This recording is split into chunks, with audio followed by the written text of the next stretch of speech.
दोस्तों, अगर आपको लगता है कि सेहत केवल पैसे से ही बनती है कि अगर हमारे पास पैसे होंगे तो हम अच्छा भोजन खरीदेंगे, अच्छा भोजन खाएंगे, तो दोस्तों ये आपकी गलतफहमी है। अगर ऐसा है तो क्यों सारे पैसे वाले लोग अक्सर बीमार होते हैं? क्यों हम डॉक्टर और हॉस्पिटल्स के सामने लाचार हो चुके हैं? तो दोस्तों, सच्चाई ये है कि स्वस्थ रहने के लिए जो सबसे ज़रूरी चीज़ है वो है अवेयरनेस। जी हाँ दोस्तों, अगर आप अवेयर हैं तभी आप स्वस्थ रह सकते हैं। तो दोस्तों, आज हम बात करेंगे ऐसे वर्ल्ड रिनाउंड डॉक्टर से जिनका मकसद पेशेंट को ठीक करके पैसा कमाना नहीं है, बल्कि पेशेंट को ही डॉक्टर बना देना है। जी हाँ दोस्तों, ताकि पेशेंट ही डॉक्टर बन के खुद दोबारा से उनके पास ना आए, बल्कि दूसरों का भी इलाज करे। ये डॉक्टर से भी ज़्यादा एक इंसान है जिन्होंने करोड़ों लोगों को अवेयर करके उनकी जान बचाई, जिनमें से एक मैं भी हूँ।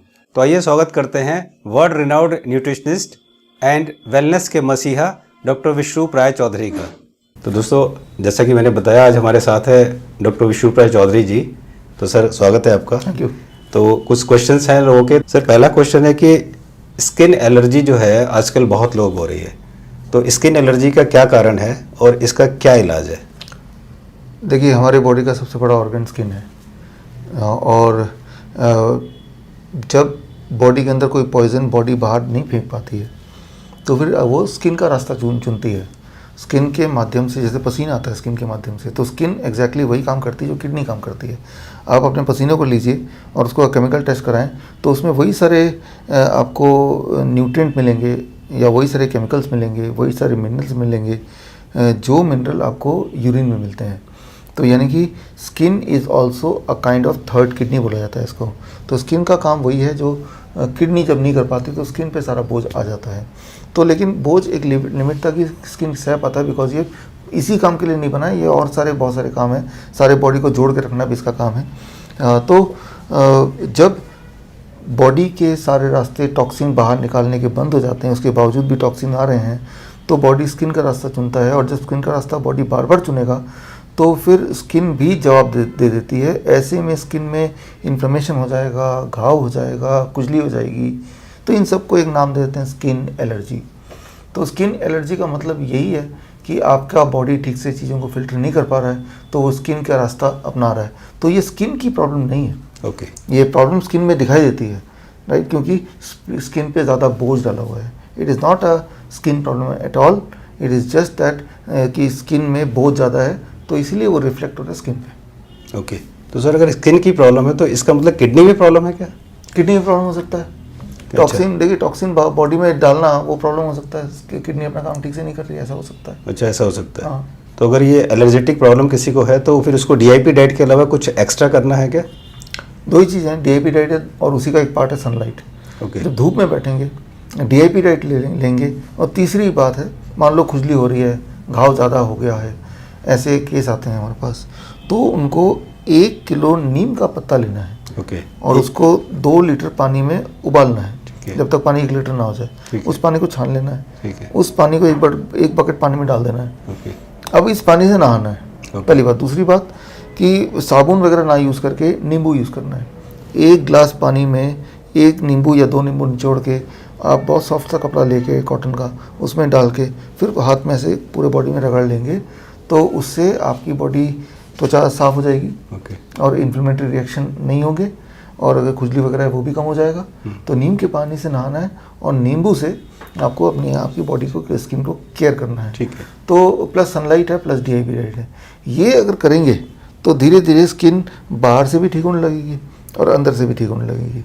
बट स्किन जो कि स्टमक से सबसे दूर है, इसलिए it takes the longest time to heal. तो आपको पेशेंस रखना पड़ेगा, करीब मान लो 3 महीने से 6 महीने, 9 महीने, डिपेंड्स ऑन कि वो स्किन की प्रॉब्लम कितनी बड़ी है। छोटी मोटी प्रॉब्लम है तो 1 महीना 2 महीना, लेकिन अगर स्किन में निशान बन गए बहुत सारे और काफ़ी लंबी प्रॉब्लम थी पहले, तो उसको 6 महीना, 9 महीना, साल ऐसा लग जाएगा। लेकिन अच्छी बात यह है कि जितनी स्किन की प्रॉब्लम है वहीं रुक जाएगी और नहीं फैलेगा। ओके। अभी तो ये है कि डे बाई डे फैल रहा है, वो नहीं होगा। That is the most important thing. तो ये सिंपल करें। और एक और चीज़ कि कोई लोशन, कोई स्टेरॉयड, इन सब से बचें। ओके। ये स्टेरॉयड है, लोशन, इसका कोई साइंस नहीं, कहीं से कहीं तक साइंस नहीं है। कहीं से कहीं तक किसी को भी पूरे दुनिया में लोशन या फिर स्टेरॉयड से कोई फ़ायदा हुआ ऐसा है नहीं, मतलब मेडिकल लिटरेचर में ऐसा नहीं है। तो जब पूरे दुनिया में किसी को फ़ायदा नहीं हुआ तो आपको भी नहीं होगा। नुकसान ज़रूर हो सकता है, इसका बेहद नुकसान हो सकता है। तो ऐसे लोगों से बचें, ऐसे स्किन के स्पेशलिस्ट से बचें, और ये सिंपल 4 स्टेप जो मैंने बताया इंक्लूड कर लें। इतना ही है, body will take its own time and it will heal. तो सर जैसे स्किन की प्रॉब्लम जिसको है और अगर वो धूप में बैठता है तो उसको भी फिर दोबारा से एलर्जी शुरू होती है, उसे लगता है कि नहीं स्पॉट हो गया, लाल दाने हो गए, ये सब प्रॉब्लम होती है। ऐसे में तो मतलब धूप में बैठना नुकसानदायक नहीं है? नुकसानदायक नहीं है। ओके। वो इंटरमीडिएट बैठेगा, 15 मिनट बैठा, अच्छा। फिर 10 मिनट छाँव पे बैठा, फिर 15 मिनट बैठा, इंटरमीडिएट बैठ सकता है वो। लेकिन धूप में बैठना ज़रूरी। धूप एक तरह का खुराक है बॉडी के लिए, लेकिन जब वो DIP डाइट ले रहा है प्लस ये धूप में बैठ रहा है तो ये काम करेगा। ओके। कोई अगर आप लोशन लगा रहे हैं और धूप में बैठ रहे हैं तो ये रिवर्स काम भी कर सकता है, उल्टा हो सकता है। ओके। फिर आप बोलेंगे देखो धूप से मुझे दिक्कत हुई। दिक्कत धूप से नहीं हुई, दिक्कत उस लोशन की वजह से हुई जो रिएक्शन कर गया जब वो धूप के कॉन्टैक्ट में आया। तो इस बात, छोटी सी बात का हमें अंडरस्टैंड करना है। फाइन सर, एक दूसरी प्रॉब्लम है कि आजकल लोगों को बहुत हेडेक बहुत होता है, सर दर्द होता है। तो क्या होता है कि जैसे ही सर दर्द होता है तो वो बिल्कुल एकदम तुरंत वो एलोपैथी दवाई ले लेते हैं और कुछ वो राहत भी महसूस करते हैं कुछ देर में कि अभी हमें आराम मिल गया। तो क्या ये एक सही डिसीजन है एलोपैथिक मेडिसिन लेना, और उसका लॉन्ग टर्म में क्या इम्पैक्ट पड़ता है आपके हिसाब से? अगर किसी को हेडेक है तो उसे क्या करना चाहिए? देखिए, there are some people who are prone to headache. Headache prone मतलब कि जब भी कभी उसको स्ट्रेस होगा सबसे पहले हेडेक हो जाएगा। कुछ लोग ऐसे हैं they are prone to depression. Okay. जैसे ही कभी कुछ स्ट्रेस होगा वो डिप्रेशन में चला जाएगा। कुछ का हो सकता है बिहेवियरल चेंजेस हो सकते हैं, कुछ का हो सकता है कि वो उसको पेट उसका खराब हो जाएगा, उसका हजम बंद हो जाएगा। तो हर इंसान प्रोन होता है किसी न किसी चीज़ से जब भी उसके ऊपर स्ट्रेस पड़ता है। तो किसी को हो सकता है कि एक ही स्ट्रेस पे हर एक को हेडेक नहीं होगा, लेकिन कुछ ना कुछ ज़रूर होगा। तो जिनको हेडेक है यानी कि they are prone to headache, यानी कि सिर में अगर अंदर देखेंगे तो there will be micro inflammation. वो माइक्रो इन्फ्लेमेशन ट्रिगर कर देती है and that is what is called headache. आपको हेडेक का एहसास होता है। तो ये तो हो गया प्रॉब्लम। अब सोल्यूशन क्या है? सोल्यूशन ये है कि भाई वो माइक्रो इन्फ्लेमेशन धीरे धीरे चला जाए, वही सोल्यूशन है। लेकिन सोल्यूशन अभी क्या कर रहे हैं आप दवाई ले रहे हैं। पेन किलर जो क्या है वो क्या करता है, बॉडी के ब्रेन का जो सेंसेशन है उसको स्विच ऑफ कर देता है। यानी कि ब्रेन सिग्नल भेजती है कि आपको पेन हो रहा है।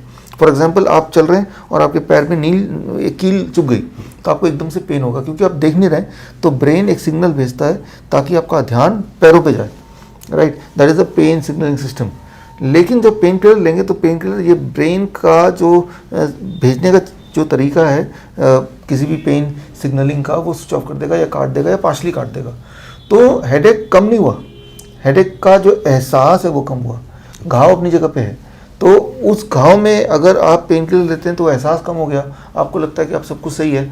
तो बजाय कि आप रेस्ट करें, जो कि नॉर्मली हेडेक में करते आप रेस्ट नहीं कर रहे कि सब कुछ सही लग रहा है, तो वो जो इन्फ्लेमेशन है वो इन्फ्लेमेशन और बढ़ेगा और बढ़ेगा और बढ़ेगा। और यानी कि अगली बार जब वैसे ही पेन होगा तो उतनी डोज से काम नहीं चलेगा, उससे अधिक डोज लेना पड़ेगा। और एक टाइम आएगा कि इससे स्टमक अल्सर हो जाएगा, स्टमक कैंसर हो जाएगा, तो वो इंसान स्टमक की बीमारी से मारा जाएगा। लेकिन कोई ऐसे बताएगा नहीं उसको कि आपको जो स्टमक की बीमारी है वो आपके हेडेक के पेन किलर जो लेते थे उसकी वजह से, कोई नहीं बताएगा, जबकि दैट इज़ द ट्रुथ। याद रखिए, दुनिया में सबसे ज़्यादा लोग जो मरते हैं किसी भी दवाई के साइड इफेक्ट से, that is the pain killers. Okay. तो that is the single most cause of more number of deaths than any other drugs. तो इस बात से अंदाज़ा लगा सकते हैं कि किसी भी हालत में आपको पेन किलर नहीं लेना है। वो उसका एक तरीका ये है कि आप पेन किलर को अपने घर में रख ही मत, हो गए नहीं तो आपके चांसेस कम हो जाएंगे। और पेन कितना भी क्यों ना हो, पेन से कोई मरेगा नहीं, हेडेक के पेन से कोई मरने नहीं वाला, ultimately you will be okay, right? आप ऐसा कर सकते हैं, जैसे पेन का सेंसेशन हो, आप जिंजर लें, अदरक, उसको कूट लें। ओके। 5 ग्राम अदरक लिया, उसको कूट लिया और आपने 200 ml पानी लिया, उसमें उबाला जब तक वो 100 ml का ना आ जाए। फिर उस पानी को निकाल उसके छान लिया और उसको गर्म रहते हुए धीरे धीरे पीते गए। ये जब आप करेंगे तो आपको पेन का एहसास, that is a natural pain killer. Okay. तो नेचुरल पेन किलर मिल गया आपको और उस पेन किलर से बच गए। और ऐसा आप करते रहेंगे। Plus of course DIP diet हम क्यों बताते हैं, क्योंकि वो बॉडी के अंदर कहीं भी इन्फ्लेमेशन है उसको ठीक करता है। That is what is DIP diet. किसी के बॉडी में घुटनों में इन्फ्लेमेशन हो सकता है, अर्थराइटिस, गैस्ट्राइटिस, पेट में इन्फ्लेमेशन हो सकता है, हेडेक, माइग्रेन, सिर में इन्फ्लेमेशन हो सकता है। आपका हेडेक है या फिर पेनक्राइटिस है या गैस्ट्राइटिस है या अर्थराइटिस है, कहने को अलग अलग ऑर्गन है आपके, लेकिन हर जगह एक चीज़ कॉमन है, ब्लड वही वाला घूमता है। तो अगर आप सही न्यूट्रिशन देंगे, जो कि हम DIP डाइट से देते हैं, तो जहाँ भी इन्फ्लेमेशन है बॉडी इम्यूनिटी वहीं जाके काम करेगी, उस इन्फ्लेमेशन को धीरे धीरे ठीक कर लेगी। तो मैं अगेन एंड अगेन ये बोलता हूँ कि आप DIP राइट लो और टेम्प्रेरी आपको रिलीफ के लिए अभी जो बताया मैंने ये कर लीजिए। जिंजर में चाहे तो थोड़ा सा हनी मिला लीजिए अगर रॉ हनी है आपके पास, नहीं तो जिंजर ले लीजिए, राइट। तो सोल्यूशन मिल गया short term and long term को। तो ये जिंजर कितनी बार ले सकते हैं, कितने कितनी टाइम बार भी, जितनी बार आपको होगा उतनी बार लीजिए। अच्छा, तो एक दिन में मतलब 1-2 घंटे गैप देके ले सकते हैं? अगर पेन ज़्यादा है तो ले सकते हैं। ले सकते हैं, यस। Okay sir. सर कुछ लोगों को पेट संबंधी बीमारियां हैं, जैसे पेट फूलना, पेट में दर्द होना अचानक से होता है, तो वो भी सबसे पहले एलोपैथी दवाई ही एकदम से लेते हैं, तो उन्हें भी लगता है कि हाँ शायद मुझे रिलीफ हो गया। ये एक अलग बात है कि बाद में उसका जो कॉजेज हैं वो उसको इफेक्ट करते हैं। तो अगर अचानक किसी को पेट में दर्द हो या पेट फूले, तो एक तो इसका कारण क्या होता है अचानक जैसे किसी को होता है, और आपके हिसाब से फिर इसका क्या इलाज है, क्या उसको इलाज करना चाहिए इसका? जैसे ही ऐसा कुछ होता है तो उसका कारण है इन्फेक्शन। हम खाते हैं तो कई बार ऐसी चीज़ें जो बॉडी के अंदर नहीं जानी चाहिए वो भी चली जाती हैं, आप उसे बच नहीं सकते। कोई वायरस, कोई बैक्टीरिया, कोई पैथोजन, अब हमारी बॉडी पहचानती है उसको, तो वो आगे नहीं भेजेगी, वहीं लड़ेगी। वो जो लड़ाई का मैदान बन गया ना, वही लड़ाई का मैदान ब्लोटिंग की तरह, एसिडिटी की तरह आपके ऊपर एक प्रभाव दे रहा है। तो ऐसे में आपको इमीडिएटली खाने को स्विच ऑफ करना है। खाना पीना बंद। मतलब वॉर चल रहा है ना, तो खाना पीना बंद। आप 24 घंटे के लिए नारियल पानी पी रहिए, कोकोनट वाटर। तो इससे क्या होगा कि जो भी इन्फेक्शन है वो धीरे धीरे फ्लश आउट हो जाएगा, आपकी बॉडी में एनर्जी बनी रहेगी, क्योंकि उसमें न्यूट्रिएंट प्री डाइजेस्टेड फॉर्म में होता है, जो mineral in the coconut water. तो आपकी बॉडी को नेसेसरी न्यूट्रिएंट मिल रहे हैं, at the same time stomach को डाइजेशन का बर्डन आप नहीं डाल रहे हैं, तो बॉडी अपना काम कर लेगी, वो दे कैन फाइट, राइट। तो उसके लिए आपको कुछ नहीं करना है, आपको फाइट करने का सिर्फ समय देना है। आपको पेट में ब्लोटिंग, एसिडिटी ऊपर से खाए जा रहे हैं, तो आप अपने स्टमक को बोल रहे हैं भाई वो लड़ना छोड़ो, पहले तो उसको डाइजेस्ट करो। तो वो जो पैथोजन है वो और फैलेंगे उस दौरान, और ये कॉम्प्लिकेटेड मामला हो जाएगा, कई बार तो लाइफ लॉन्ग मामला। तो आपको सिर्फ इतना करना है, for 24 hours beyond coconut water fasting, और तब तक कोकोनट वाटर फास्टिंग पे रहना जब तक आप वो ठीक ना हो जाए। कभी 2 दिन भी लग सकते हैं, कभी 3 दिन भी लग सकते हैं। आप फिर भी, मैं दोबारा बोल रहा हूँ कि मरने नहीं वाले। अच्छा, coconut water will give you all necessary nutrient. तो इसमें नींबू पानी भी ले सकते हैं क्या, या जरूरत नहीं है उसकी? नहीं, नींबू पानी आपको वो चीज़ नहीं देगी जो कोकोनट वाटर देगी। तो इसमें जो बेस्ट तो कोकोनट वाटर है। जब जो चीज़ पानी भी जो इंसान नहीं पी सकता है वो कोकोनट वाटर पी सकता है। वो बेस्ट मिनरल वाटर है, बेस्ट एल्कलाइन वाटर है, प्योरेस्ट फॉर्म में वाटर है बाय द नेचर। तो हमें तो बेस्ट लेना पड़ेगा उस वक्त। आप याद रखिए, जब भी आपको पेट में कोई चीज़ होती है, जैसे आप दवाई लेते हैं, दवाई भी तो पेट में ही जा रहा है ना। तो पेट जो ऑलरेडी कमज़ोर है उसमें आपने एक और चीज़ डाल दिया, उसके ऊपर एक और बर्डन डाल दिया।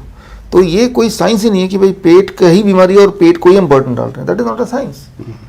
तो पेट की बीमारी है तो पेट को अपने खाली छोड़ दिया, और ठीक जो होते हैं, ठीक जो होता है वो सिर्फ हमारा बॉडी करता है, और बाकी जो रिलीफ मिलता है, जैसे आपने बताया कि लगता है आराम आ गया, वो वही वाली बात है जो हेडेक के लिए वैलिड है, कि वो दिमाग स्विच ऑफ कर देता है पेन सेंसेशन।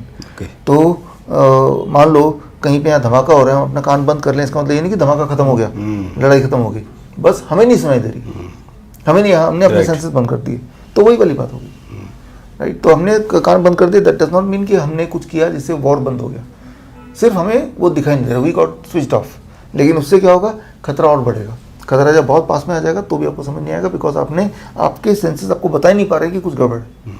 तो कभी भी पेट की दिक्कत के लिए कोई तरह का दवा नहीं लेना चाहिए, हमेशा you go for a coconut water fasting. अच्छा, कोकोनट वाटर नहीं है तो नॉर्मल फास्टिंग, पानी का फास्टिंग, दैट्स ऑल। पानी पीजिए, प्यास लगी तो दिन में 4 बार, 5 बार, 6 बार, और कुछ मत कीजिए, दैट्स ऑल। तो ऐसे में अगर वोमिटिंग हो जाती है तो क्या ये अच्छा है या बुरा है? वोमिटिंग अच्छा है, वोमिटिंग अच्छा है। और स्टमक में जो चीज़ें रह नहीं पा रही हैं, बॉडी उसको निकालने का रास्ता या तो वोमिटिंग होगा, लूज मोशन होगा, या दोनों हो जाएगा, लेट इट बी। हो रहा है तो उसको सपोर्ट कीजिए। ओके, उससे घबराना नहीं चाहिए। वो मतलब ठीक हो रहे हैं, आपको आराम मिलता है, आपने देखा होगा कि जैसे वोमिटिंग हुई, पेशेंट बोलता है मुझे अच्छा लग रहा है, तो वही तो करना है। तो उसको जबरदस्ती नहीं करना है, लेट द बॉडी डिसाइड। तो बॉडी अपना डिसाइड करती है, आपको बस सपोर्टिव मोड में रहना है। कोई ऐसी दवाई नहीं लेनी जिससे कि वोमिटिंग का सेंसेशन स्विच ऑफ हो जाए, दैट कैन बी डेंजरस। होता ऐसा है कि जब वोमिटिंग होती है या लूज मोशन होता है तो फिर लोग दवाइयाँ लेना शुरू कर देते हैं। वही देखो, पैनिक का जो एक टाइम होता है, दैट इज़ द टाइम जबकि सारा धंधा होता है, बिजनेस होता है, कि अब ये पेशेंट पैनिक मोड में है, जो मर्जी आप दे दो वो लेने को तैयार है, फिर चाहे उसको खुद को ही नुकसान देना हो। तो पैनिक को वो बेयर कर ले कुछ दिन, पैनिक को होने ना दे, उसको कुछ टाइम समझना के लिए। पड़ेगा कि भाई ये एक नेचुरल प्रोसेस है और हमारा बॉडी इसको ठीक कर सकता है। बचपन से अभी तक हज़ारों बार ठीक किया भी होगा, एक बार और भी ठीक कर लेगा। Fine sir. आजकल जो लोगों को मैंने बताया सर स्किन की प्रॉब्लम आ रही है, तो स्किन की प्रॉब्लम में कि यंग लोगों में भी उनकी स्किन जो है वो बड़ी ढीली पड़ रही है या स्किन में उन्हें प्रॉब्लम नज़र आई है, ग्लो नहीं आ रहा है, तो इसके लिए जो हमारे यंगस्टर हैं उनके लिए क्या सलाह देंगे आप? ये देखिए, किस वजह से है? बॉडी को भगवान ने इलास्टिक बनाया है। एक छोटे बच्चे के आप स्किन लीजिए, जैसे मान लो मैंने अपना स्किन लिया, ऐसे पिंच किया और करके 30 सेकंड रखा, और 30 सेकंड रखने के बाद जब मैं छोड़ूंगा तो वो जो निशान है वो 1 सेकंड के अंदर ही वो निशान गायब हो गया। अब कोई बूढ़े इंसान को ऐसे पिंच करेंगे और 30 सेकंड रखने के बाद छोड़ेंगे तो 10 सेकंड बाद वो निशान धीरे धीरे गायब होगा। तो जितनी देर लगेगी निशान को गायब होने में, उतना ज़्यादा प्लास्टिसिटी हमारे बॉडी में आ चुकी है, राइट। छोटे बच्चे में आप देखेंगे वो 1 सेकंड भी नहीं लगेगा, वो निशान आएगा ही नहीं, यानी कि उनकी बॉडी पूरी तरह से इलास्टिक है। भगवान ने हमें इलास्टिक बनाया है। And what is plasticity? That is old age. हो सकता है कि किसी की उम्र 60 साल हो लेकिन उसकी बॉडी की इलास्टिसिटी 30 साल वाला हो, तो उसका बायोलॉजिकल क्लॉक जो है वो 60 ईयर का होगा, लेकिन उसका स्किन का क्लॉक वो 30 ईयर्स का है। It is all about elasticity and plasticity. तो जो जिनकी झुर्रियाँ पड़ जाती हैं, that is called plasticity. Okay. उसके स्किन के नीचे अगर देखेंगे तो एक परत मिलेगी आपको, शुगर की परत। कई बार लोग होते हैं जो शुगरी आइटम खाते हैं, रिफाइंड फूड खाते हैं, तो उनकी बॉडी का ब्लड शुगर बढ़ता नहीं है। क्यों? क्योंकि उनके बॉडी की वो आदत है कि वो शुगर लेके ब्लड से फटाफट स्किन के नीचे डालता है। तो वो बोला देखो मुझे शुगर नहीं है, उसको शुगर तो नहीं है लेकिन उसको प्लास्टिसिटी की प्रॉब्लम है, वो जल्दी बूढ़ा हो जाएगा, हालांकि उसका शुगर नॉर्मल रहेगा। कुछ लोग ऐसे हैं कि जिनकी बॉडी में शुगर का लेवल बढ़ता रहता है ब्लड में, लेकिन वो स्किन के नीचे नहीं जाता, यानी कि उनकी स्किन तो इलास्टिक है बट उनका शुगर लेवल ज़्यादा है, यानी कि उनको डायबिटीज़ है। तो जब आपके बॉडी में एक्सेस शुगर जाएगा तो कुछ लोगों में बॉडी उस एक्सेस शुगर को स्किन के नीचे सेव करने लगती है, हाइड करने लगती है। उनके स्किन लूज मिलेंगे, ढीले ढाले मिलेंगे, उनका शुगर लेवल नॉर्मल मिलेगा, और उनकी आदत होगी कि रिफाइंड चीज़ खाना, पैक्ड चीज़ खाना, ये सारी उनकी आदतें होंगी। तो पहले तो ये कि कॉज क्या है? Cause is refined and packed things, process thing. उसको छोड़ दीजिए, उसको छोड़ देंगे तो और ज़्यादा गड़बड़ नहीं होगी। अब कुछ चीज़ ऐसी हैं जो आपकी बॉडी को इलास्टिक बनाती हैं। फिर वही बात, DIP डाइट। DIP डाइट का मतलब साफ है कि फ्रूट्स एंड वेजिटेबल, जो भी आपके 24 घंटा खाते हैं उसमें से अबाउट 80% खाना अगर फ्रूट्स एंड वेजिटेबल्स का होगा, कच्ची सब्जियों का होगा और फलों का होगा, तो that will bring back the elasticity. कैसे पता चलेगा? आप करके देखेंगे तो पता चलेगा। कितना टाइम लगेगा? 9 महीने से 1 साल लगेगा। आपको कैसे पता चलेगा? आप टेस्ट कीजिए कि 30 सेकंड के बाद जब निशान पड़ता है तो कितने सेकंड में निशान जाता है। फिर हर महीने दोबारा टेस्ट कीजिए, नोट करके रखिए। वैसे तो शक्ल देख के कोई भी बता देगा, लेकिन फिर भी अगर आपको बहुत माइन्यूटली मॉनिटर करना है तो ये तरीका है। ये स्किन टेस्ट, ये टेस्ट एक नॉर्मल टेस्ट है जो लोग करते ही हैं। तो दिस स्किन की जो प्रॉब्लम है that is all about elasticity and plasticity. याद रखिए, जब स्किन आपका प्लास्टिक है तो बॉडी के अंदरूनी ऑर्गन भी प्लास्टिक होंगे। तो जैसे प्रोस्टेट की दिक्कत है, इस तरह का जो कई तरह के पेन है, सर्वाइकल का पेन है, these all comes under plasticity only. तो अगर ऐसी प्रॉब्लम है तो वो भी रिवर्स होने लगेगा, मतलब वो प्लास्टिक तो था अब इलास्टिक में आ गया। Okay, right. तो सिर्फ it is not only about कि हमें दिखने में वो इंसान बूढ़ा लग रहा है, it is not about that. वो तो आखिरी चीज़ है, उसकी इतने सारे रिपरकेशन है। तो plasticity is all about accumulation of sugar under the skin, right. और वो जो शुगर है वो बॉडी से हटाई जा सकती है by being on A proper diet. Fine sir, काफ़ी लोग DIP डाइट ले रहे हैं, और DIP डाइट में जैसे हमने बताया कि फ्रूट्स लेना है प्लेट 1 में, और प्लेट 2 में जो आपका कुक फूड है, थोड़ा दाल चावल सब्जी वो लेना है, और 8 बजे तक आपको खाना खा लेना है, आपको रात को डिनर कर लेना है। काफ़ी लोगों के क्वेश्चन है कि अगर हमें रात को भूख लगती है, रात को हम जागे हुए हैं, रात को भूख लगती है, तब हमें क्या खाना चाहिए? देखिए, DIP डाइट में जैसे आपने बताया 12 बजे तक तो फ्रूट लेना है, और लंच और डिनर से पहले सलाद लेना है भरपूर। और इसमें इम्पॉर्टेंट बात है कि उन्हीं को भूख लगेगी जो इंसुलिन पे हैं, डायबिटीज़ की दवाइयों पे हैं, उनको भूख लगेगी रात में। ओके। कि 10 बजे भूख लग रही है, 8 बजे खा लिया था। तो DIP डाइट पे जब तक रहेंगे कुछ समय तक, धीरे धीरे इंसुलिन और डायबिटीज़ की दवाइयाँ कम होती जाएंगी, फिर वो भूख लगने की दिक्कत नहीं आएगी। भूख लगता ही है तो आप फल खा सकते हैं, केले खा सकते हैं, आप केला रखिए 4-5। जैसे बोलते हैं रात में फल नहीं खाना चाहिए, देखिए ये बोलते हैं, इसका कोई बेसिस नहीं है। ओके। आप रात को कोई बोलेगा पिज़्ज़ा खाना चाहिए, बोलेगा हाँ खाना चाहिए। चाय पीना चाहिए, हाँ पीना चाहिए। कोल्ड ड्रिंक पीना चाहिए, हाँ पीना चाहिए। ऐसे केले खाने चाहिए, नहीं केले नहीं खाने चाहिए। तो समझिए इसको, ये कोई मार्केट कर रहा है, आपको मना कर रहा है कि कभी नहीं खाना चाहिए, ठीक है ना। तो डायबिटीज़ के पेशेंट को तो ये बोलते हैं कभी नहीं खाना चाहिए, रात की बात तो छोड़ ही दीजिए। तो any time food is the fruits, Okay. क्योंकि वो जल्दी से हजम होता है, एकदम से न्यूट्रिशन, भूख लगी तो एकदम से न्यूट्रिशन बॉडी को चाहिए, तो फास्टेस्ट न्यूट्रिशन कौन देगा? फ्रूट्स देगा। ओके उनमें से मोस्ट अवेलेबल फॉर्म में कौन देगा? बनाना देगा। 12 महीने तभी केला होता है, इसका मतलब इसकी ज़रूरत हमेशा है। तो वो रख लीजिए अपने टेबल पे, सोने के बेड में, आधी रात को सोते वक्त, आधी रात को भी अगर भूख लगे और खाना ही पड़ जाए तो एक केला खा लीजिए, 2 खाइए, 4 खाइए, ओके ओके, उसमें कोई दिक्कत नहीं है। उसमें दिक्कत नहीं है। देखिए भगवान ने आपको खाने के लिए पैदा किया, लेकिन खाइए राइट चीज़ें। ठीक है सर। एक आजकल सर लोगों को हेयर फॉल की बड़ी समस्या आ रही है, तो इसका क्या रीज़न है कि आजकल बहुत ज़्यादा हेयर फॉल की समस्या आ रही है? और अब तो मैं देख रहा हूँ कि काफ़ी सारे जो यंग लड़के या लड़कियाँ हैं जो कि काफ़ी मतलब कॉलेज टाइम में ही उनके काफ़ी सारे हेयर फॉल होने शुरू हो जाते हैं, तो इसका मेन क्या रीज़न है और आपके हिसाब से क्या इलाज है और क्या प्रिकॉशन लड़के और लड़कियों को रखना चाहिए ताकि वो हेयर फॉल की समस्या उनकी ना हो? देखिए मैंने अभी बताया था स्किन के केस में इलास्टिसिटी, प्लास्टिसिटी।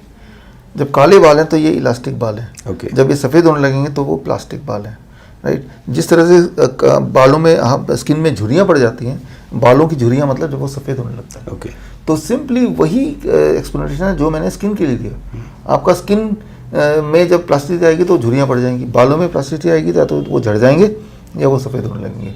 तो सेम प्रॉब्लम है, कॉज सेम है कि आपका जो लाइफस्टाइल, आपका जो डाइट है वो आपको बदलना पड़ेगा, नंबर 1। नंबर 2, बालों के नरिशमेंट के लिए बहुत सारे तरीके हैं, लेकिन जो एक तरीका है जो आपको अपनाना चाहिए, दैट इज़ व्हीट ग्रास। गेहूँ के ज्वारे लीजिए, करीब 25 ml गेहूँ के ज्वारे उगाइए पहले तो, और 15 दिन के बाद उसको काटिए, उसका जूस निकालिए। 25 ml जूस बड़ा आराम से निकल जाएगा। करीब 50 ग्राम ग्रास लेंगे तो उसका निकल जाएगा, और वो 3-4 चम्मच तो उसको लीजिए, तेल की तरह अच्छी तरह मलिए, आधे घंटे वैसे ही छोड़ दीजिए, फिर नहा लीजिए। अच्छा 3 महीने ऐसा कोई करेगा तो बाल झड़ने बंद हो जाएंगे, सफ़ेद होने जो है वो ब्लैक हो जाएंगे, और नए बाल भी आ सकते हैं। 3 महीने का मेहनत है। 3 महीने कौन ऐसा है जो कि रोज़ वो उगाएगा भी, जूस भी निकालेगा, फिर सिर पे लगाएगा, फिर आधे घंटे वेट करेगा? ये करना पड़ेगा फिर, क्योंकि जब आपका बाल झड़ रहे हैं, सफ़ेद हो रहे हैं, तब भी तो आप ही ने मेहनत की है उल्टे डायरेक्शन में, राइट। आपने आपको उस तरह का न्यूट्रिशन दिया है जो आपकी बॉडी को प्लास्टिक बनाया, आपके बालों को प्लास्टिक बनाया, इनके सफ़ेद, तो ठीक तो आप ही को करना पड़ेगा। तो लेकिन जो गेहूं के ज्वारे है वो नॉर्मली अक्टूबर से लेके सितंबर से लेके अभी तक का मार्च में होता है, तो आपको ये देखना पड़ेगा, उस समय का वेट करना है, और 3 महीने के लिए आपको व्हीट ग्रास थेरेपी कर लेना चाहिए साल में एक बार। जिनको अपने बालों से बहुत प्यार है, या जो बालों की हेल्थ के लिए ज़्यादा वो केयरफुल रहना चाहते हैं, DIP डाइट लेंगे तो ये हो सकता है कि और नहीं झड़ेंगे, ये हो सकता है कि और नहीं सफ़ेद होंगे। सफ़ेद तो सबके होते ही हैं जैसे जैसे उम्र बढ़ती है, लेकिन उसकी स्पीड जो है वो यूनिफॉर्म रहेगी, अनयूजुअली हाई नहीं रहेगी, इतना हो सकता है। तो सर ये जो व्हीट ग्रास आता है, व्हीट ग्रास का पाउडर भी मार्केट में अवेलेबल है, क्या ये यूज़फुल है? देखिए नेचुरल फॉर्म में चाहिए। ओके घास ग्रो हो गया 10 से 15 दिन के बीच में, अब उसको काटा, अब जूस निकालते उसको लगा लिया, that is what will work. Okay okay, और कुछ काम नहीं करने वाला। fine. उसके अंदर जो लाइव एंजाइम है वही चीज़ आपको न्यूट्रिशन देगा, एंड दैट विल वर्क। एक सर क्वेश्चन है कि थैलेसीमिया जो है ये क्या बीमारी है और काफ़ी बच्चों में ये पाया जाता है, और क्या इसका इलाज संभव है तो क्या इलाज है इसका? देखिए हमारे पास बहुत सारे बच्चे हैं थैलेसीमिया वाले। थैलेसीमिया का मतलब ब्लड डिसऑर्डर, यस, हीमोग्लोबिन कम बनना, दैट इज थैलेसीमिया। इससे क्या होगा? कमज़ोरी आएगी, वीकनेस आएगी, थके थके से रहेंगे, ऑक्सीजन ट्रांसपोर्टेशन कम होगा, ये है थैलेसीमिया। ऐसे बच्चों को ट्रेडिशनली कन्वेंशनली हर महीने 2 महीने ब्लड चढ़ता है, राइट। तो इसमें होना ये चाहिए कि DIP डाइट प्लस पत्तों का जूस, पालक का जूस फॉर एग्जांपल, अगर 1 गिलास बच्चा पिए 200 ml से 250 ml, तो वो जो पत्तों के जूस को बोला जाता है साइंटिफिक भाषा में ग्रीन ब्लड, ओके, तो उसके बॉडी को ब्लड नहीं बनता, ब्लड चाहिए, तो ब्लड पी रहा है वो ग्रीन ब्लड, राइट। तो वो बच्चा अगर 1 गिलास चुकंदर का जूस, वो रेड है, रेड ब्लड, या फिर पालक का जूस, ये लाइफ का पार्ट बना लें along with the DIP diet, तो मैंने देखा है कि फिर अगला जो ब्लड ट्रांसफ्यूजन है उसकी ज़रूरत नहीं पड़ती। ओके, हाँ, तो ये ठीक हो सकता है, आराम से ठीक हो सकता है, लेकिन बशर्ते उसको जूस थेरेपी में रहना पड़ेगा। DIP diet plus juice therapy, 1 गिलास पालक का जूस, 1 गिलास चुकंदर का juice plus DIP diet plus sunlight, and that can help to avoid the next transfusion. Okay. तो ग्रीन और रेड जूस भी मतलब पिया जा सकता है? दोनों मिला के पीजिए, दोनों मिला के बारी बारी से पीजिए, तो ये आपके ऊपर है, लेकिन इनमें से कुछ जरूर पीजिए रोज, एवरी डे। तो ये हमें एंटायर लाइफ करना है? एंटर लाइफ करना पड़ेगा एटलीस्ट। देखिए इसमें डिपेंड करता है कितना सीवियर है। मैं तो बोलता हूँ एंटर लाइफ कर लो, 1 साल करने के बाद छोड़ के देखो कि क्या कुछ फर्क पड़ रहा है, और फर्क पड़ रहा है दोबारा स्टार्ट करो। ये एक अच्छी चीज़। It is not just about कि आपके ब्लड को ठीक करेगा, आपके बॉडी की, मैं तो बोलता हूँ सभी को करना चाहिए, क्योंकि your health is your health of the blood. और आपकी health of the blood is dependent on some kind of nutrition जो कि एबंडेंटली है ग्रीन एंड रेड जूस में। अब देखिए भगवान ने जो पृथ्वी का 1/3 हिस्सा ग्रीन से भर दिया पत्तों से।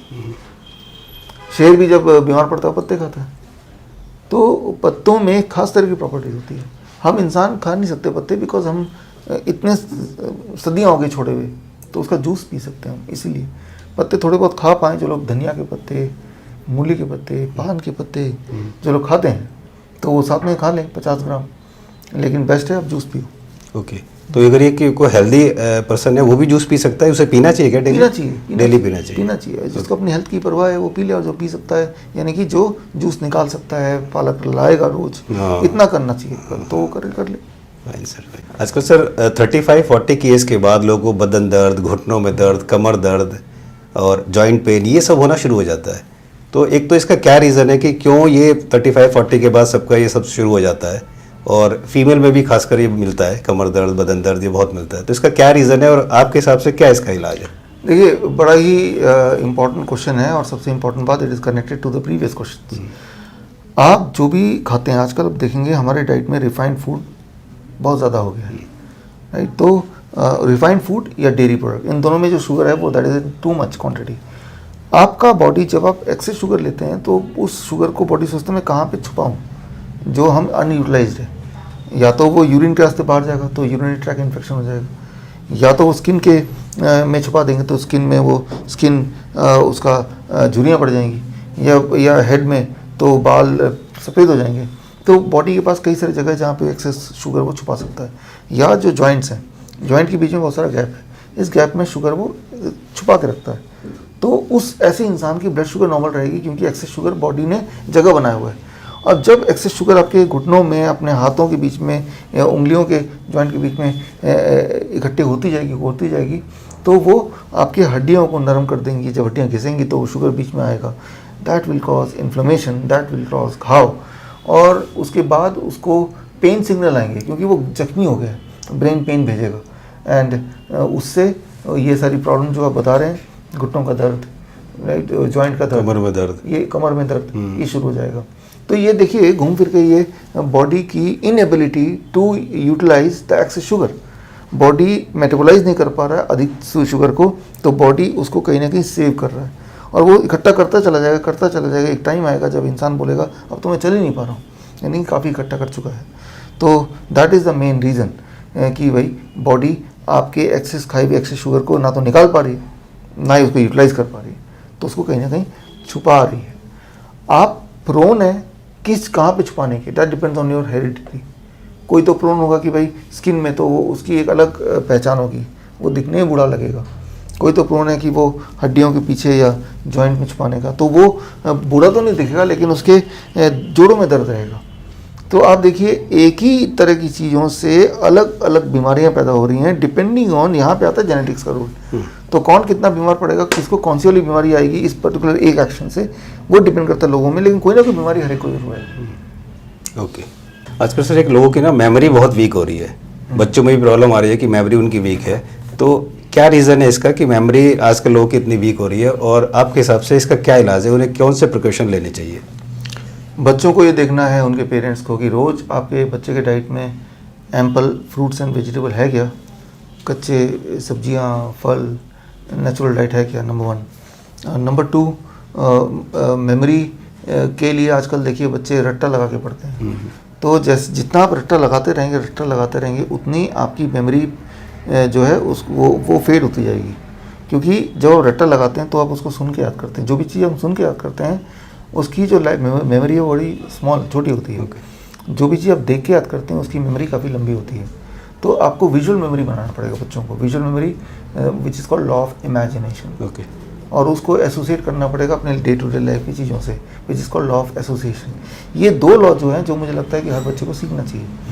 इसको कैसे सीखना है, उसको सीखने की सबसे आसान तरीका, मैं किताब का नाम बता रहा हूँ, स्मार्टर मेमोरी, ओके, राइट। ये नीरजा रॉयचंद्रन, मेरी वाइफ का लिखा हुआ किताब है। ये बच्चा पढ़ लेगा, उसके पेरेंट्स पढ़ लेंगे, पढ़ने में करीब 1 दिन 2 दिन 4 दिन लग जाएगा। उसमें बड़े छोटे छोटे टेक्निक्स हैं, वो टेक्निक लगा के जब वो पढ़ेगा तो वो हर चीज़ को इमेजिन कर पाएगा, साइंस हो, हिस्ट्री हो, केमिस्ट्री हो। जब वो इमेजिन करेगा तब वो याद रहेगा। तो 2 चीज़ें होगी, एक तो हो गया फिजियोलॉजिकली आपका ब्रेन स्ट्रांग हो, उसके लिए तो डाइट काम करेगा। दूसरा मेमोरी टेक्निक्स, राइट, कि आपका अप्रोच क्या, पढ़ाई जो करना चाहते हैं, आपका कंसंट्रेशन है कि नहीं है। कंसंट्रेशन डिपेंड करता है कि आप जो भी चीज़ पढ़ रहे हैं उसे सुन रहे हैं या उसे देख रहे हैं। अगर उसको देख रहे हैं तो दैट इज़ 100% कॉन्सेंट्रेशन। अगर सिर्फ सुन रहे हैं तो that is very small amount of concentration. तो किसी भी चीज़ को विजुअल में कैसे कन्वर्ट करें, दैट इज़ अ टेक्निक। तो वो छोटा छोटा टेक्निक है जो आप सीख लें, हर एक को सीखना चाहिए। तो उसके लिए मैंने एक बुक बता दिया, ये करेंगे तो बच्चे का जो 50% टाइम जो रेपिटेशन का है वो याद करने का, याद हो गया तो याद रहता नहीं है, याद है तो एन मौके पे याद आता नहीं है। तो that is the problem with the audio memory. देखिए 3 तरह की मेमोरी होती है। ऑडियो है सुन के याद करना, विजुअल है मैंने बताया देख के याद करना, दूसरा है किनेस्थेटिक करके याद करना। तो अब इन तीनों में से बच्चा किस चीज़ में जाता है, वो पढ़ता है और सिर्फ सुन के याद करता है, या तो मेंटली सुनता है या फिजिकली जोर से पढ़ता है तब सुनता है। लेकिन बाकी जो ज़्यादा मेमोरीज हैं वो सारी मेमोरीज को हम अगर इन्वॉल्व कर लें, जो कि पॉसिबल है, तो इंसान की मेमोरी अच्छी हो जाएगी। तो जो भी याद करेगा उसको याद रहेगा। आपने देखा होगा कई बार ऐसा होता है कि बचपन की कोई एक बात हमें अभी भी याद रहती है, तो उसमें कोई खास बात क्या किया था। तो जिन चीज़ों में विजुअल ट्रिगर लग जाता है वो हमारी परमानेंट मेमोरी बन जाती है। तो अब ऐसा नहीं हो सकते किसी की मेमोरी कमज़ोर है या किसी की अच्छी। आप ऐसा बोल सकते हैं कि वो मेमोरी ट्रेंड है या अनट्रेंड है, टू ट्रेन आवर मेमोरी। तो ट्रेन करने के लिए मेमोरी की कई सारी किताबें हैं। मैंने एक किताब लिखी है मेमोरी माइंड एंड बॉडी, वो भी पढ़ सकते हैं। आज से 20 साल पहले लिखी थी। तो मेमोरी की कोई भी मेमोरी के आप करेंगे memory techniques, association, law of association, law of imagination, ऐसा करके गूगल में टाइप करेंगे तो बहुत सारी किताबें दुनिया में अच्छी आई हैं। तो कोई भी किताब लेके आप उस टेक्निक को सीख के आगे बढ़ सकते हैं।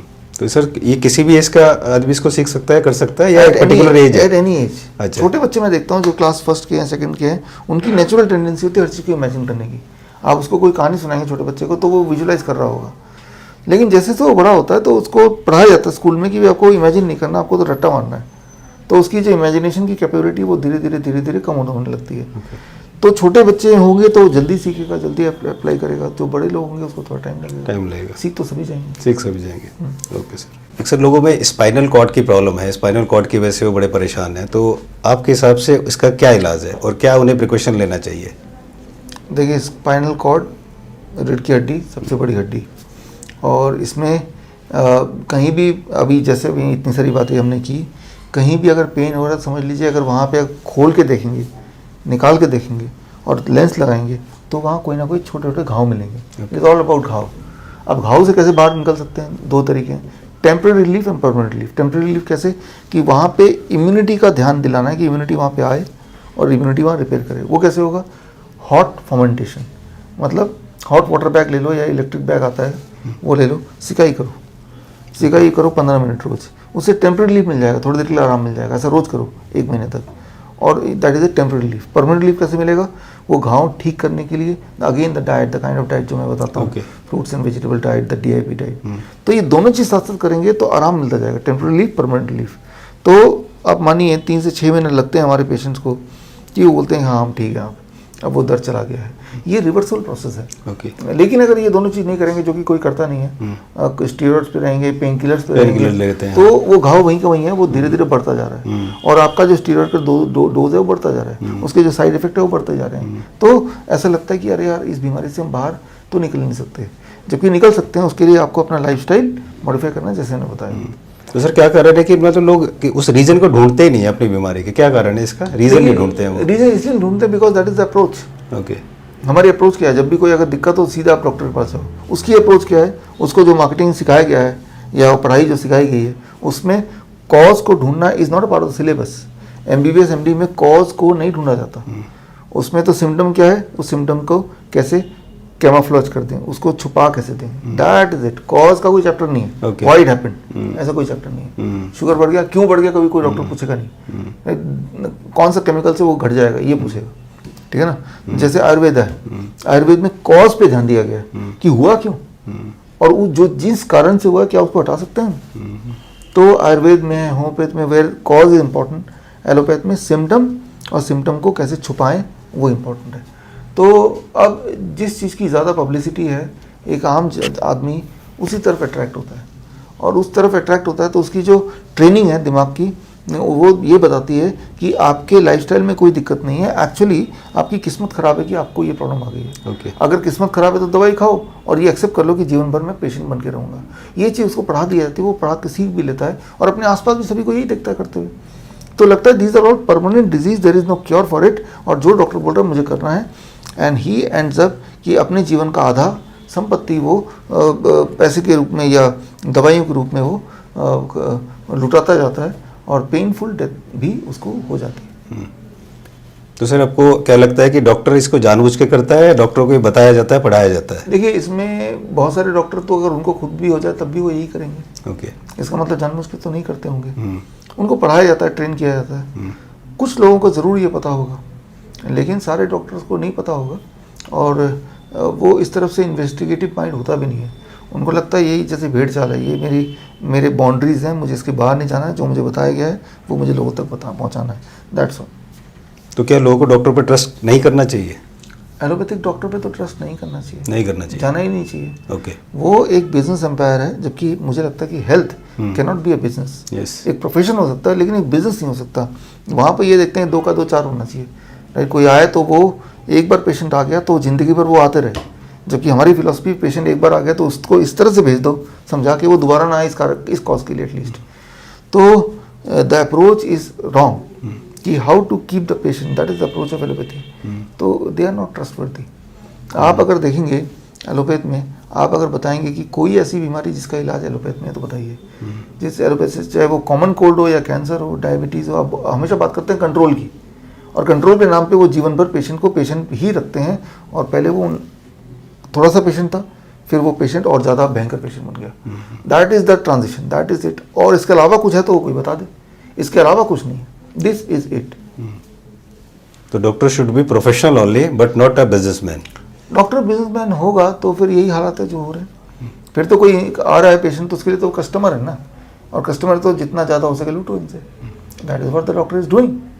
करीब अनजाने में कर रहे हैं, कुछ जानबूझ के कर रहे हैं, बड़े हॉस्पिटल में टारगेट मिला हुआ है, उस टारगेट को देखते हुए कर रहे हैं। तो ये है, जाने अनजाने लोग कर रहे हैं। उन्होंने मॉल की तरह एक हॉस्पिटल में सब कुछ मॉल की तरह खोल लिया है कि वहाँ पे पैथोलॉजी भी आपकी है, एक्सरे मशीन, सारी मशीन भी आपकी लगी हुई है, सारा ध्यान पब्लिसिटी, ब्लड बैंक भी आपका ही है, और फार्मास्यूटिकल भी, फार्मेसी भी आपकी है। ऐसा होता है कि जैसे एक पेशेंट चाहे किसी भी एक दिक्कत के लिए जाए, कोशिश ये होती है कि सारे डिपार्टमेंट को थोड़ा थोड़ा लाभ मिल जाए। और हार्ट का अलग होगा, हार्ट का अलग होगा, स्किन का अलग होगा, जबकि आयुर्वेद में तो सब मिला के ही है क्या। आप एज ए होल एक पर्सन हो, आप अलग अलग ऑर्गन का कलेक्शन नहीं हो। ये बात हमें समझना होगा। आप डिसोसिएट करके एक ऑर्गन को नहीं देख सकते।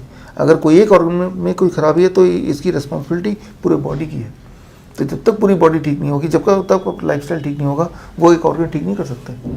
तो ये जो छोटी सी बात है, ये लोग समझ लें तो कभी भी कोई भी पेशेंट डॉक्टर के पास नहीं जाएगा, कम से कम एलोपैथिक डॉक्टर के पास तो नहीं जाएगा।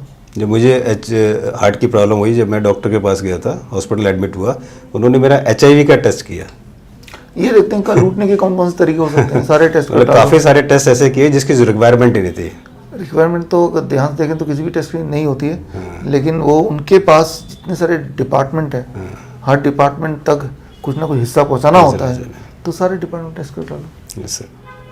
सर, लोगों को एक साइनस की प्रॉब्लम है, नाक की हड्डी बढ़ गई है, नाक में मांस बढ़ गया है, तो डॉक्टर ने उनको बताया कि इसका ऑपरेशन होगा। साइनस की प्रॉब्लम उन्हें है या मांस बढ़ गया है, नाक की हड्डी बढ़ गई है, ऑपरेशन करना है। तो वो लोग ये जानना चाह रहे हैं क्या ऑपरेशन ही इसका इलाज है या कुछ और भी हो सकता है? नहीं, ऐसा नहीं होता है कि डॉक्टर बोलता हड्डी बढ़ गई तो कोई हड्डी बढ़ता नहीं है। ओके। पहली बात तो ये समझ लें, हड्डी जहाँ पे बिल्कुल ठीक जगह पे है।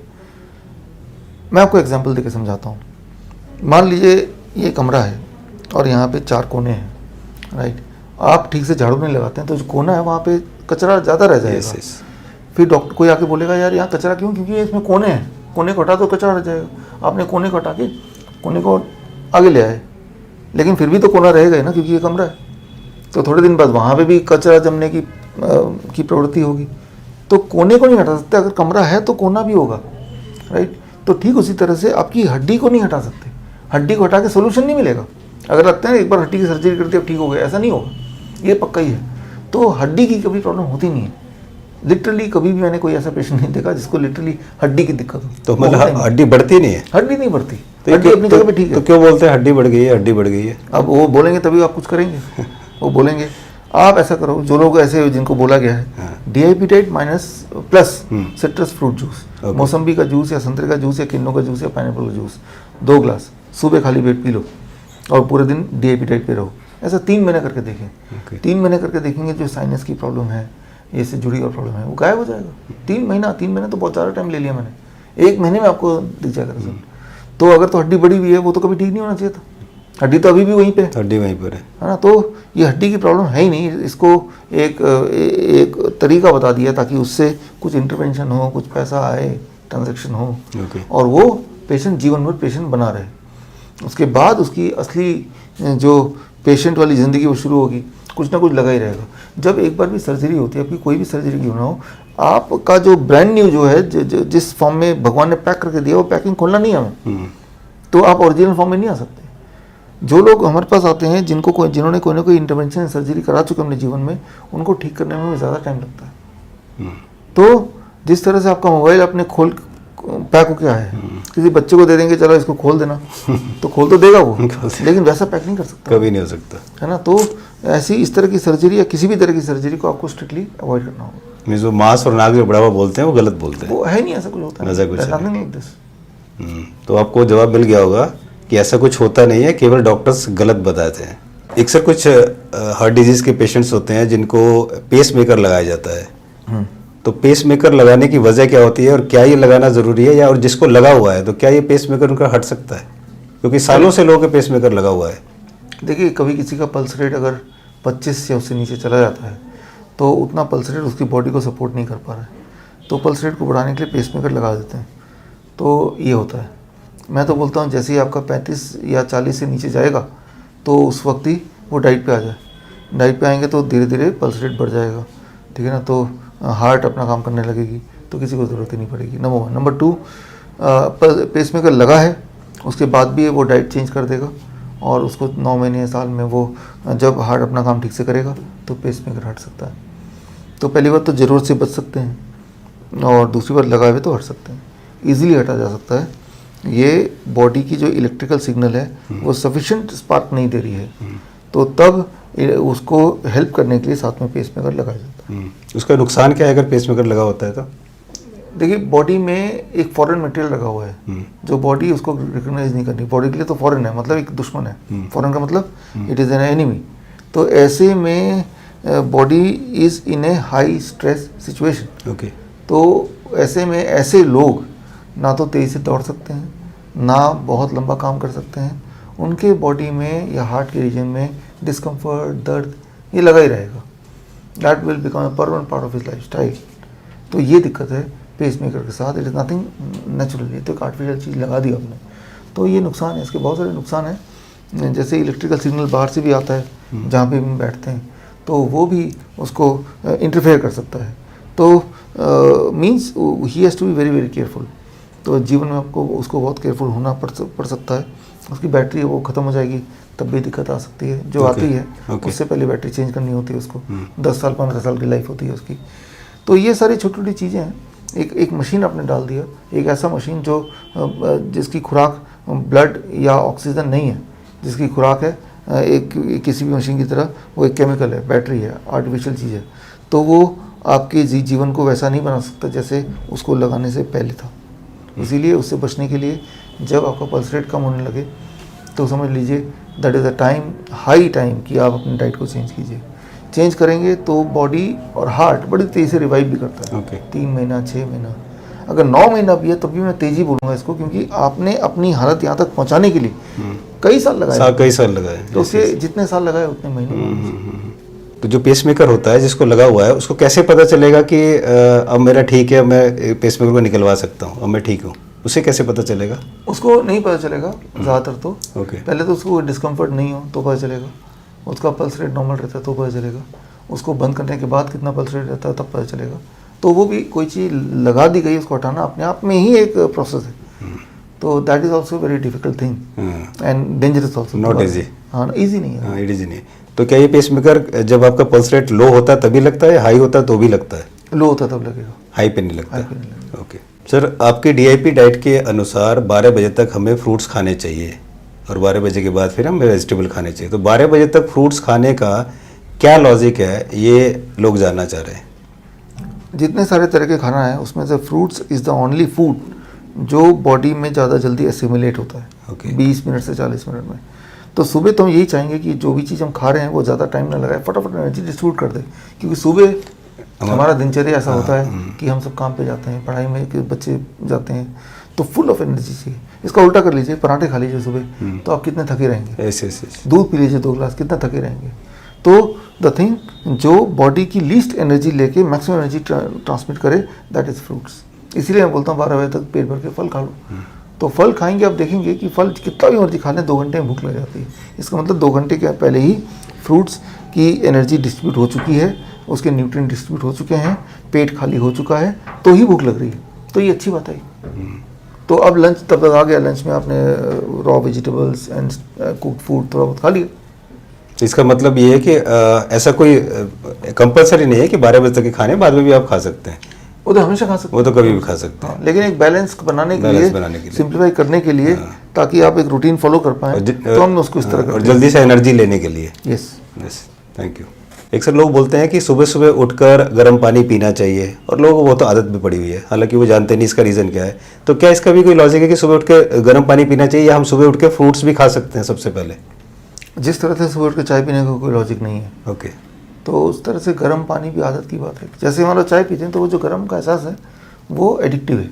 ओके। तो जो लोग चाय पीते हैं, चाय की जगह वो गर्म पानी भी वैसे ही सिप करके पियेंगे उसी कप में, तो उसे लगेगा मैंने चाय पी लिया। ओके। तो चाय को रिप्लेस करने के लिए गर्म पानी लेके पियेंगे, साथ में थोड़ा अदरक डाल देंगे थोड़ा सा फ्लेवर के लिए, तो अच्छा रहेगा। तो that is how it is. लेकिन उससे कोई बॉडी में फ़ायदा हो रहा है ऐसा नहीं है। अच्छा, फ़ायदे वाली कोई चीज़ नहीं है? फ़ायदे वाली कोई चीज़ नहीं। अच्छा, जो जैसे बहुत कहा जाता है कि नहीं उससे बहुत फ़ायदा है, सुबह सुबह कर तो आपका पेट अच्छा साफ होता है। पेट का कोई कनेक्शन नहीं है, कि जो भी चीज़ गर्म है वो गर्म यहीं तक है, इसके बाद कोई चीज़ गर्म नहीं है। ओके। तो पेट का कोई कनेक्शन नहीं है उससे? पेट से कनेक्शन नहीं है। फाइन। एक सर आजकल यूटीआई की प्रॉब्लम काफ़ी नज़र आ रही है कि उसकी वजह से उनमें बहुत जलन होती है, बहुत ईचिंग प्रॉब्लम्स ये सब होती है। तो इसका क्या रीज़न है, क्यों ये जल्दी जल्दी, बहुतों को तो बहुत जल्दी जल्दी होती है प्रॉब्लम ये, तो उसका क्या रीज़न है और क्या प्रिकॉशन ले कि ये इतनी जल्दी या इतनी आसानी से ना हो? देखिए, यूटीआई का मतलब है यूरिनरी ट्रैक इन्फेक्शन।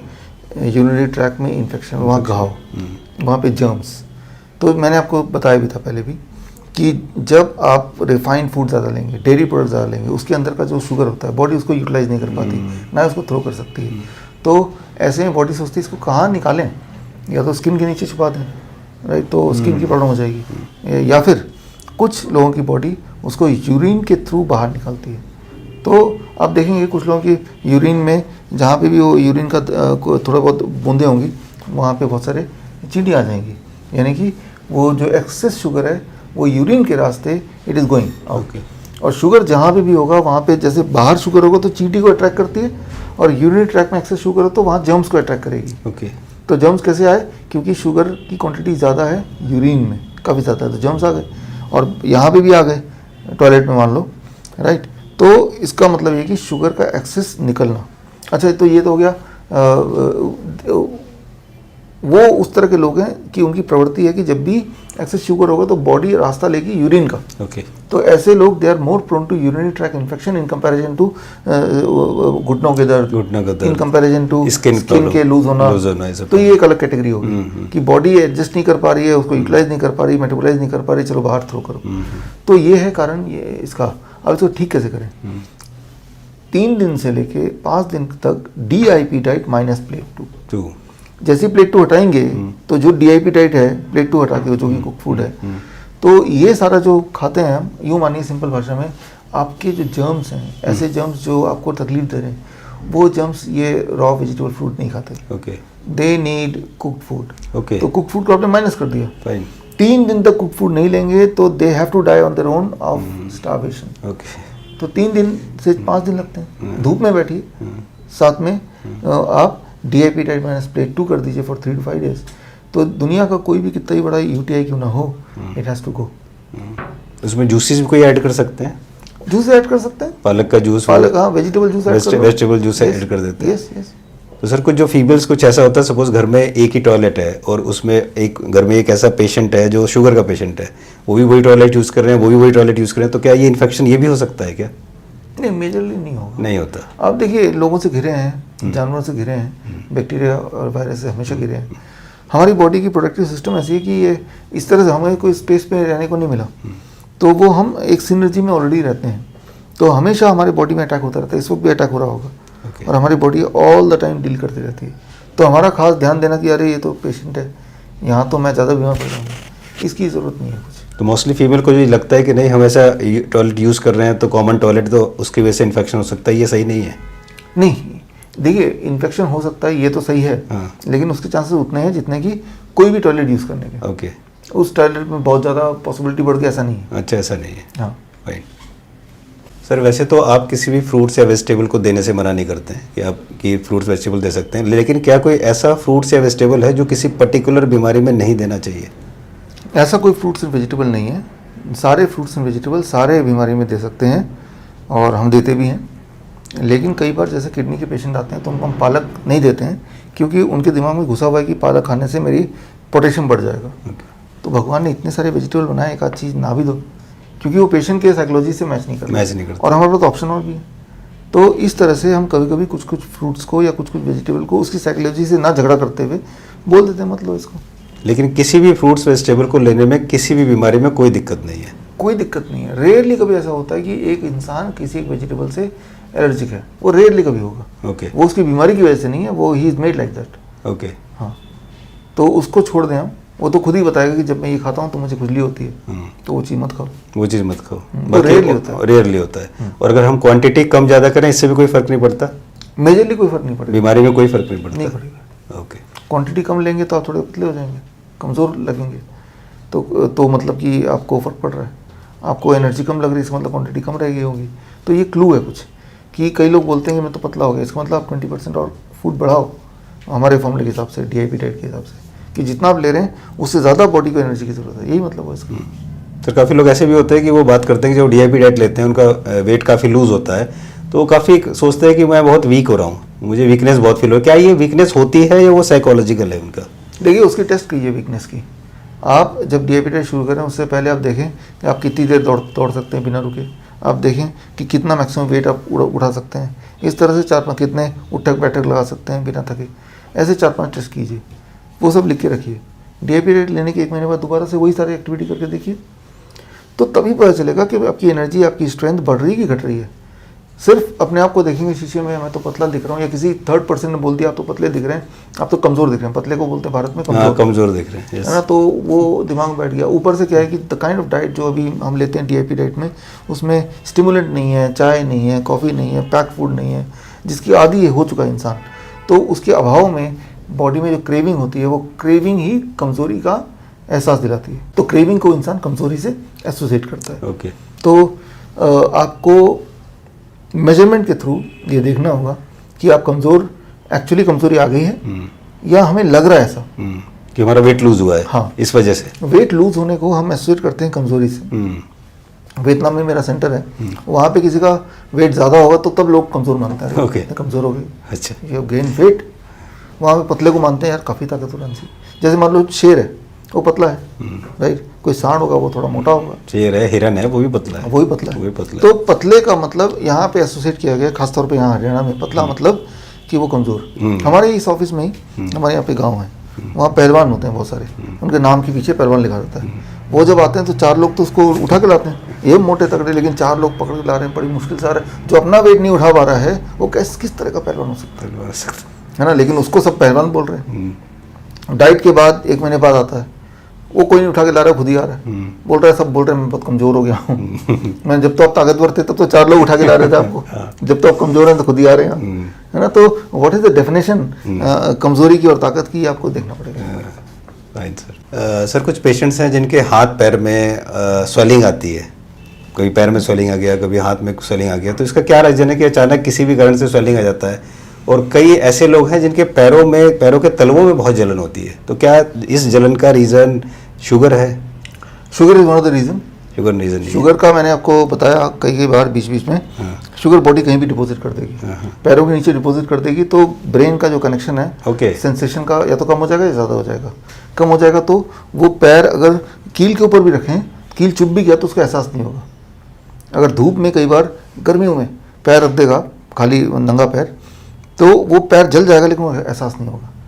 फिर शाम को जब देखेगा पैर जला क्यों, अरे यार तब मैं धूप में गया था, मतलब ब्रेन ने का सेंसेशन स्विच ऑफ हो गया बिकॉज ऑफ शुगर डिपॉजिट। या तो स्विच ऑफ हो जाता है या एक्सेस में ब्रेन उसको ज़्यादा अलर्ट देता है, यानी कि कोई छोटी सी हवा भी लग गई तब भी उसे बड़ी तेज़ी से ऐसा लगेगा बहुत पेन हो रहा है। तो यानी कि ब्रेन का जो एक पेन देने की सिग्नलिंग सिस्टम है उसको डिस्टर्ब कर दिया। जहाँ तो पेन देना चाहिए वहाँ तो दिया नहीं, और जहाँ देना नहीं चाहिए थोड़ी हवा लग गई यूं ही तब भी भयंकर पेन दिया। ओके तो दैट इज़ द कॉज, यहाँ पे शुगर है, एक्सेस शुगर। ओके हाँ, ये चलता रहेगा तो घाव बनते रहेंगे, और जब घाव बनेंगे तो वो ठीक नहीं होंगे क्योंकि वो शुगर ही है वहाँ पे। और वो शुगर में मैंने आपको बताया था कि जर्म्स अट्रैक्ट होते यस हैं, अट्रैक्ट करते तो वो ठीक ही नहीं होंगे, तो वो गैंग्रीन हो जाएगा। फिर डॉक्टर बोलेगा पैर को तो हैं, काटना काटना पड़ेगा। तो that is how it is. तो उसके लिए क्या इलाज है, क्या करना चाहिए उसको? डीआईपी डाइट के अलावा भी कुछ पर्टिकुलर कुछ ऐसा है जो उसे करना चाहिए? उस पैर को धूप में रखे रोज 1 घंटा, 1 घंटा धूप डायरेक्ट पड़े उस पर, अच्छा प्लस डीआईपी डाइट पे रहे। अच्छा, तो जब ऐसा करेगा उसके तो पैरों के धीरे-धीरे तलवों में धूप लगे, लगे। अच्छा, बॉडी में लगे, तलवों में और लगे। जिसको स्वेलिंग की प्रॉब्लम है हाथ पैर में, उसके लिए स्वेलिंग की गलत प्रॉब्लम है, वाटर रिटेंशन की प्रॉब्लम है, पानी जम जाना बॉडी में ओके, जिसे बोलते ओके, हैं। जो लोग एक्सेस सॉल्ट लेते हैं, सॉल्ट छोड़ दे, वो ओके खाने में सॉल्ट 0 कर दे और डीआईपी डाइट पे आ जाए, ओके स्वेलिंग एकदम में चला जाएगा। ओके। कुछ सिकाई विकाई की जरूरत है उन्हें? नहीं, क्योंकि वो कोई ऐसी लोकलाइज प्रॉब्लम नहीं है, ओके, वो प्रॉब्लम बिकॉज बॉडी में वाटर रिटेंशन हो रहा है, ज़्यादा हो गया। आपके खून में पानी ज़्यादा है, तो सिकाई से पानी नहीं जाने वाला। फाइन। औरतों में मेनोपॉज की प्रॉब्लम आती है जिसकी वजह से ड्राइनेस और वेजाइनल इन्फेक्शन वगैरह, इचिंग वगैरह ये सब होता है। मेनोपॉज होना तो नेचुरल ही है, लेकिन जो इचिंग और वो सब है वो क्या नेचुरल है? होंगे मेनोपॉज जब होता है तो बॉडी में बहुत सारे हार्मोनल चेंजेस आते हैं, दैट इज नेचुरल, राइट। लेकिन जिनके बॉडी में डिफिशिएंसीज होती हैं, जिनके बॉडी में पहले से तकलीफ होती हैं, उनकी बॉडी इस चेंज को उतना सह नहीं पाती है। ओके, फिर ऐसा लगता है कि मेनोपॉज की वजह से है, मेनोपॉज की वजह से नहीं है, उसके बॉडी की वजह से है। मेनोपॉज एक बहुत ही नॉर्मल प्रोसेस है, अगर इंसान हेल्दी है तो मेनोपॉज जब होगा तो उसको पता भी नहीं चलेगा। जिस तरह से मंथली पीरियड्स होना एक नेचुरल प्रोसेस है, लेकिन कुछ लोगों को पेनफुल होता है, राइट। तो ठीक उसी तरह से मेनोपॉज भी एक नेचुरल प्रोसेस ही है। तो इसमें जाहिर सी बात है, सारा लेना देना है आपके ब्लड का, प्यूरिफिकेशन ऑफ ब्लड का। और ब्लड को प्यूरिफाई रखने के लिए आपको खास तरह के डाइट पे रहना चाहिए, एक ऐसा डाइट जिसमें 80% टाइम आप फ्रूट्स एंड वेजिटेबल ही खा रहे हैं, और animal food, dairy product, packed food, ये सब चीज़ आप अवॉइड कर रहे हैं। The moment you start doing it, तो आपका बॉडी को इस तरह के जो ट्रांजिशन है उसको झेलने की क्षमता बढ़ जाएगी, और आपको डिस्कम्फर्ट्स, इचिंग वगैरह ये सब चीज़ें, पेन, डिस्कम्फर्ट, डिप्रेशन, ये सब चीज़ें चली जाएंगी, ओके, आएंगी नहीं आपको। ओके। लेकिन ये नेचुरल है, पर ये सब प्रॉब्लम अवॉइड कर सकते हैं उसको? अवॉइड कर सकते हैं। ये प्रॉब्लम मेनोपॉज की वजह से नहीं है, बट आपकी body is not prepared for menopause, क्योंकि आपने अपने बॉडी को इतना फ्रेजाइल कर दिया है बाय द टाइम कि ये दिक्कत हो रही है। काफ़ी दिन से आप जो गलत खाना खा रहे हैं, गलत फूड, गलत लाइफस्टाइल है, गलत खाना है, उसी का रिस्पॉन्स है ये। फाइन। तो दोस्तों ये थे डॉक्टर विष्णुप्रिया चौधरी जी, जिन्होंने आपके सारे क्वेश्चंस का जवाब दिया। Thank you so much doctor साहब, thank you so much. Thank you, thank you. नमस्कार।